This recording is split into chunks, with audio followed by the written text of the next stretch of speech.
बिस्मिल्लाहिर्रहमानिर्रहीम, अस्सलाम वालेकुम रहमतुल्लाहि व बरकातुहू। सबसे पहले जो है वो हम अपना प्रोजेक्ट स्टार्ट करते हैं। करने के लिए जो है वो मैं F5 प्रेस करता हूँ।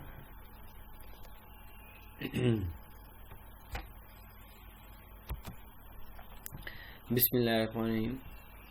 Social finder application is the title of my application. I am student of virtual university of Pakistan.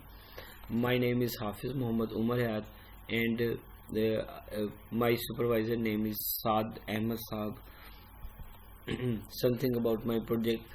Social Finder application is a mobile application जिसको इस्तेमाल करते हुए यूज़र जो है वो हमारी एप्लीकेशन को से रजिस्टर हो सकता है, लॉगिन कर सकता है और लॉगिन करने के बाद अपने प्रोफाइल को मैनेज कर सकता है। इसके अलावा बैकग्राउंड और फ़ॉन्ट साइज़ वगैरह भी वो अपनी मर्ज़ी से चेंज कर सकता है। थीम भी वो अवेलेबल थीम्स से वो उनको चेंज कर सकता है। इसके अलावा अगर वो कोई जो है वो किसी को रिक्वेस्ट भेजना चाहता है सोशल मीडिया पे, तो वो रिक्वेस्ट भी भेज सकता है और उस कोई रिक्वेस्ट जो है वो उसको एक्सेप्ट करके उस पर जो है वो उसे जो है वो फ्रेंड लिस्ट में भी ऐड कर सकता है।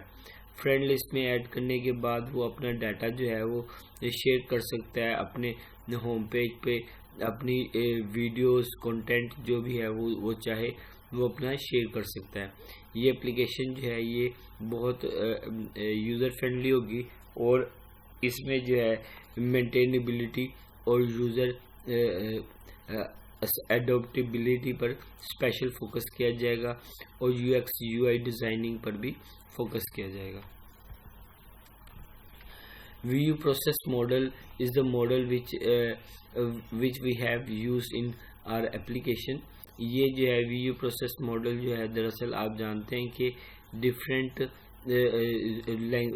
मॉडल्स का कम्बिनेशन है।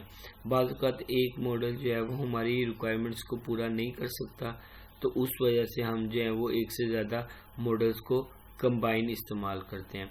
VU मॉडल जो है ये वाटरफॉल मॉडल और स्पाइरल मॉडल इन दोनों का कम्बिनेशन है। ठीक है, ये आप देख सकते हैं कि ये आपको डिफरेंट स्टेजेस जो नज़र आ रही हैं ये वाटरफॉल मॉडल की हैं और इनके अंदर जो हम प्लानिंग करें, रिस्क एनालिसिस करें, डेवलपमेंट इवैल्यूएशन वगैरह करें, ये हम स्पाइरल मॉडल से कर रहे हैं। ठीक है, इसका फ़ायदा क्या होता है कि ये डॉक्यूमेंट ड्रिवन अप्रोच होती है और इसमें जो है वो नुकसान के चांसेस कम होते हैं।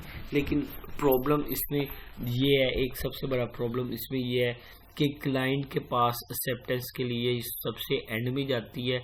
तो क्लाइंट अगर हमारी एप्लीकेशन को रिजेक्ट कर दे तो हमारा टाइम एंड रिसोर्सेज जो हैं वो वेस्ट हो जाते हैं। इसलिए ये जो स्पाइरल मॉडल और वाटरफॉल मॉडल का कम्बिनेशन है VU प्रोसेस मॉडल, ये हमारा वेस्ट हो सकता है। ये इसकी सबसे बड़ा ड्रॉबैक है। उसके बाद हम बात करते हैं यूज़ केस डायग्राम की। ये एक इम्पोर्टेंट डायग्राम है। इसमें हमारा एक स्टेक होल्डर है जो यूज़र है जो हमारी एप्लीकेशन को इस्तेमाल करेगा। ये जो आपको बाउंड्री नज़र आ रही है ये हमारी एप्लीकेशन की बाउंड्री है। यूज़र हमारी एप्लीकेशन के अंदर क्या काम कर सकता है, हमारी एप्लीकेशन को यूज़ करके रजिस्ट्रेशन करवा सकता है, लॉगिन करवा सकता है, ये सारे काम जो वो करेगा ये हमारा एक यूज़ केस है जो एलिप्स साइन में है। ठीक है, अब ये जैसे एक यूज़ केस है यूज़र मैनेज प्रोफाइल, यूज़र अब प्रोफाइल मैनेज कर सकता है, व्यू, एडिट और अपडेट और डिलीट कर सकता है। ये जो यूज़ केसेस हैं ये इसके अंदर मैनेज प्रोफाइल के अंदर इंक्लूड हुए हैं, यानी कि जब उसने मैनेज करना है तो वो इनमें से ही किसी चीज़ को सिलेक्ट करेगा। ठीक है, इसके साथ ही जो है वो सेंड मैसेज है और दूसरे जो यूज़ केसेस हैं साथ। अब ये जो है ये आ गया मैनेज फ्रेंड रिक्वेस्ट। अब फ्रेंड रिक्वेस्ट जो है वो या तो एक्सेप्ट करेगा या रिजेक्ट करेगा। इसमें जो है वो दो चीज़ें आ रही हैं, एक्सेप्ट कर लो या रिक्वेस्ट करो। ये ऑप्शन है, कंडीशन है कि इनमें से एक ही सिलेक्ट करनी है। ठीक है, तो इसलिए जो है यहाँ पर ये एक्सटेंस का ज़िम्मे में आता है या एक्सक्लूड इसे बाज़ औक़ात कहते हैं। ठीक है, कई जगहों पे इसे एक्सटेंस कहते हैं, कई जगहों पे इसको एक्सक्लूड कहते हैं। ठीक है, तो ये जो है ये एक्सटेंड जो है ये एक्सटेंड करें हम अपने यूज़ केस को सब यूज़ केसेस में, ठीक है। तो उनमें से ये ऑप्शन इस्तेमाल करेगा वो। इसी तरह से शेयर कंटेंट भी कर सकता है, पिक्चर भी कर सकता है, वीडियो भी कर सकता है, जो वो चाहे वो कर सकता है और फिर वो लॉग आउट हो जाएगा, ठीक है। तो ये हमारे बेसिक यूज़ केस डायग्राम है। बिजनेस रूल्स जो हमने पहले डिस्कस किए, फंक्शनल रिक्वायरमेंट्स, वही हमारे दरअसल बिजनेस रूल्स होते हैं कि ये एप्लीकेशन क्या काम करेगी, यूज़र को क्या फैसिलिटीज़ प्रोवाइड करेगी, ये हमारे बेसिक फंक्शनल रिक्वायरमेंट्स हैं। आर्किटेक्चरल डिज़ाइन डायग्राम में आप देखें कि हमारा यूज़र जो है एप्लीकेशन लेयर से इंटरेक्ट कर रहा है। एप्लीकेशन लेयर हमने HTML CSS में बनाई है, बिजनेस लेयर के लिए हमने PHP इस्तेमाल की है और डाटा लेयर के लिए हमने MySQL यूज़ किया है XAMPP सर्वर के साथ। कम्युनिकेशन और इंटीग्रेशन और सिक्योरिटी जो है वो हम XAMPP सर्वर के थ्रू ही इस्तेमाल करें। प्रोजेक्ट शेड्यूल ये हमारा चेंज हो गया हुआ है, इसलिए जो है अभी हम इसको डिस्कस करने का फ़ायदा नहीं है। ये जो हमें उन्होंने पहले डॉक्यूमेंट दिया था SRS डॉक्यूमेंट, उसमें जब हमने उसके लिहाज से ये बनाई हुई है। ये सीक्वेंस डायग्राम है। सीक्वेंस डायग्राम में आप ये काम करते हैं कि एक जो यूज़ केस है, जैसे यहाँ पे लॉगिन का यूज़ केस है, वो किस तरह से काम करेगा, उसके अंदर कितने ऑब्जेक्ट्स होंगे और वो टाइम के लिहाज से कैसे वर्क करेंगे, वो हम देखेंगे, ठीक है। इसी को हम सीक्वेंस डायग्राम कहते हैं। देखें, जैसे आप डायग्राम में देख रहे हैं, हमारे पास 3 यूज़ केसेस हैं, 3 ऑब्जेक्ट्स हैं। एक यूज़र का ऑब्जेक्ट है यू, एक GUI का ऑब्जेक्ट है डिफ़ॉल्ट या फ्रंट एंड आप कह लें, या कोई भी आप साइन अप पेज कह लें, या index.php कह लें, वो है हमारा पेज, ठीक है, जो यूज़र को नज़र आ रहा है, ये वाला पेज, ठीक है।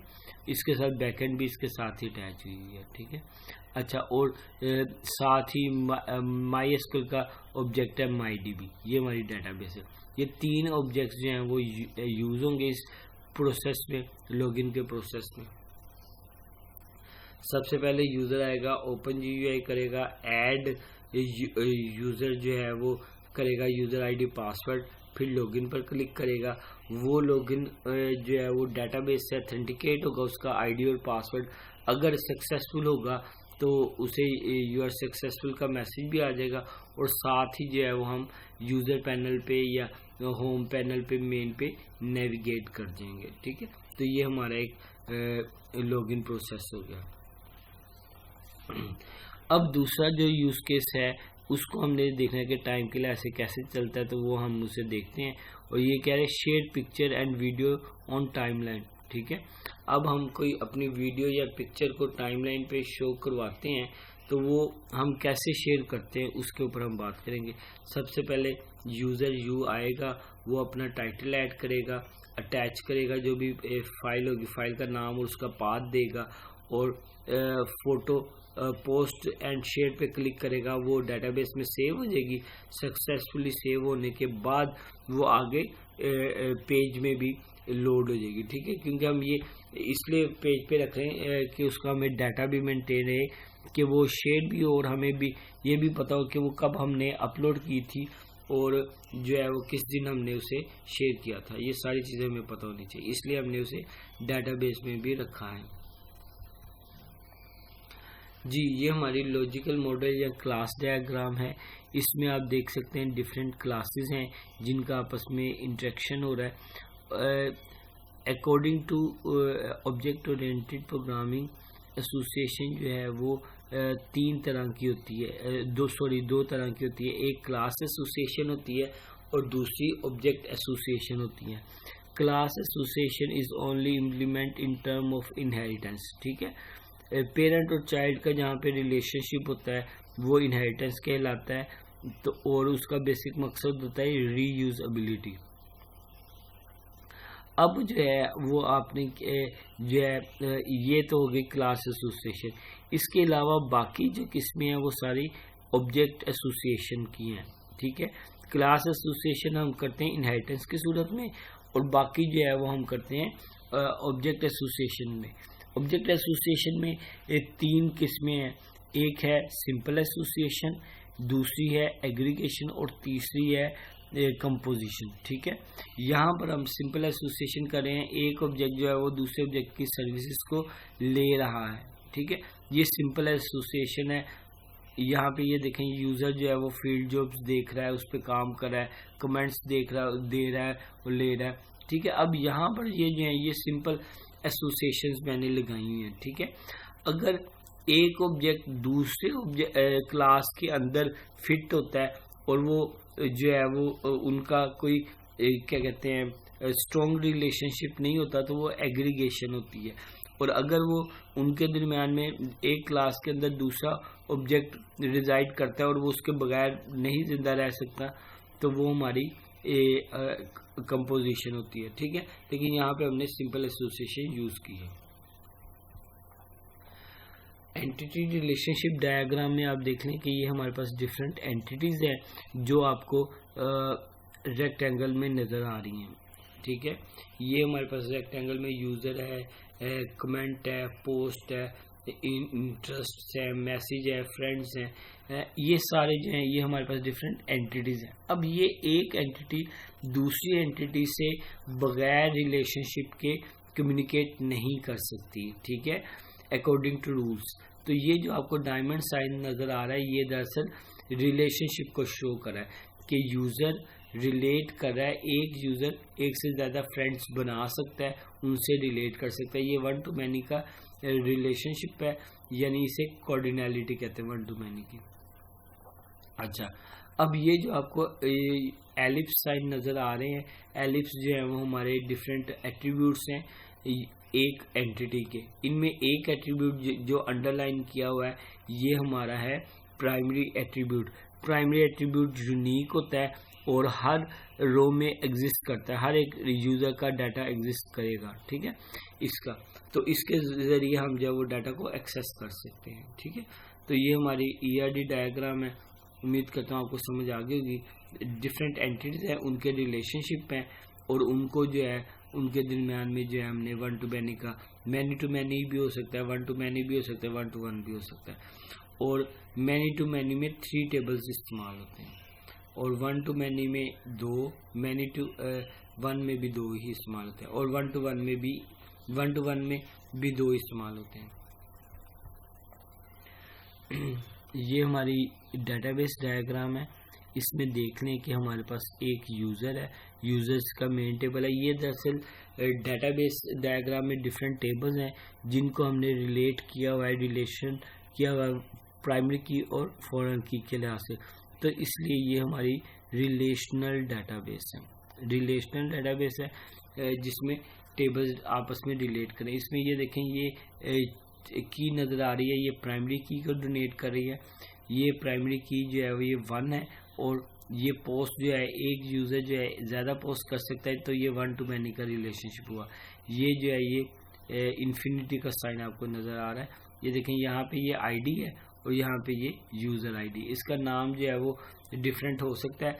जब प्राइमरी की का एट्रीब्यूट किसी और टेबल में यूज़ हो जाता है, प्राइमरी टेबल का जो एट्रीब्यूट है प्राइमरी की वो जब किसी और टेबल में इस्तेमाल हो रहा था तो उसको हम कहते हैं फॉरेन की। ठीक है, तो ये यहाँ पे यूज़र आईडी एज फॉरेन की इस्तेमाल हो रही है, यहाँ पर भी यूज़र आईडी एज फॉरेन की इस्तेमाल हो रही है।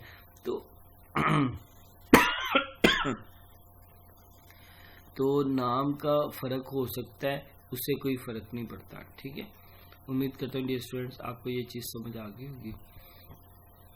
ये हमारा यूज़र इंटरफेस है जो सोशल मीडिया ऐप है।